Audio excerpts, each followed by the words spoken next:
ديال القرار ديال المحكمه ديال الاوروبيه. اوروبا بطبيعه الحال كما كتعرفوا لا شغل لها الا جمع الضرائب، جمع الضرائب وخنق المواطنين. هاد القضيه وما فيها ما كاين لا شفافيه لا والو.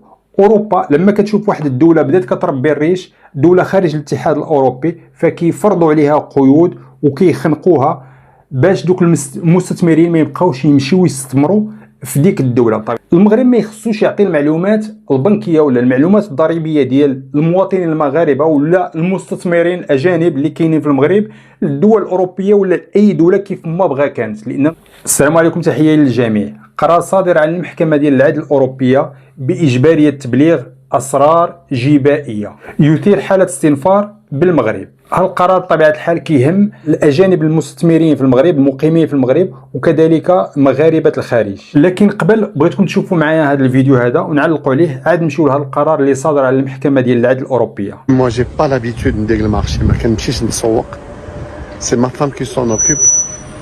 مي هاد لي 48 اور البارح مشيت شريت الديسير واليوم مشيت شريت اللحم. الله يحفظ السلامه وصافي. جي ترو بور لان انا ان كادر ولقيت اللحم 110 دراهم الكيلو وما كنمشيش انا عند شي كزاك زعما سيني، كزاك عادي ديال عامه الناس وخضار د عامه الناس. الله يحفظك السلامه.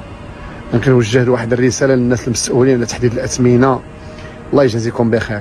راه الا ما قديناش بالنا يوقع شي مصيبه كحله، راه الناس راه الله يكون في العوين. انا راني كادر وطبيب وتنتقاتل على المصروف، والله الا بزاف اللحم 110 دراهم، بزاف اللحم 110 دراهم. وعاد قال لك دار معايا مزيان، حسب لي اللحم والكفته بنفس الثمن، بزاف تشري دلاحه ب 100 درهم. ما هادشي ما كان. الله يجازيكم بخير. شوفوا من حال هذا الفقير. فهذا كما كتشوفوا هذا يعني دكتور كبير ومعروف، دكتور ديال عند طبيب اسنان، عنده عياده كبيره ومع ذلك انه تاثر بالغلاء. كنتمنى من الله انه يكون واحد التدخل لان الحوايج ما كتبشرش بالخير. فهذا الغلاء لا هو ماشي في الصالح لا البلاد ديالنا ولا صالح المغاربه خوتنا اللي عندهم واحد كما نقول واحد المدخول صغير. فنتمنى من المسؤولين انهم يتدخلوا لانه في يدهم كل شيء، هما مسؤولين يقدروا يعملوا قرارات، وكذلك انهم هما اصحاب الضيعات، اصحاب يعني الكران خاط عندهم. لان الجبر البرلماني ولا وزير عنده كران خاط وعنده ضيعات ديال الخضر وعنده كل شيء، هو كيتحكم في الاثمنه. فنتمنى من الله واحد التدخل ويشوفوا بعين الرحمه في الشعب المقهور. نمشيو للقرار ديالنا ديال القرار ديال المحكمه ديال العدل الاوروبيه. اوروبا بطبيعه الحال كما كتعرفوا لا شغل لها الا جمع الضرائب، جمع الضرائب وخنق المواطنين. هذا هو الشغل ديال الحكومات الاوروبيه. القضيه وما فيها ما كاين لا شفافيه لا والو. اوروبا لما كتشوف واحد الدوله بدات كتربي الريش، دوله خارج الاتحاد الاوروبي، فكيفرضوا عليها قيود وكيخنقوها باش دوك المستثمرين ما يبقاوش يمشيو يستثمروا في ديك الدوله بطبيعه الحال.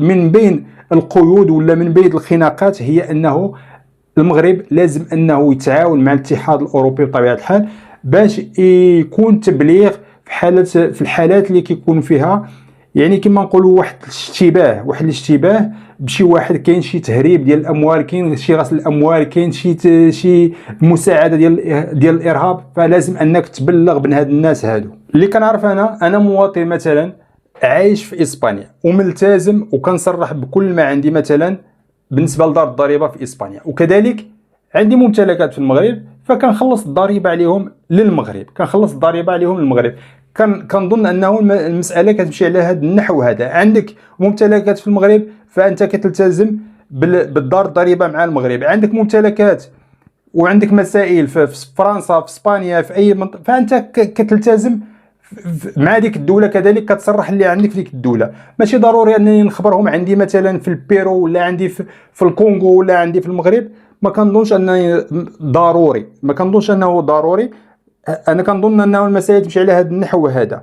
المغرب ما خصهاش تعطي المعطيات ديال المواطنين ديالها ولا ديال الاجانب اللي مستثمرين في المغرب الاتحاد الاوروبي ولا لاي دوله لاي جهه كانت، لان المغرب عنده السياده ديالو.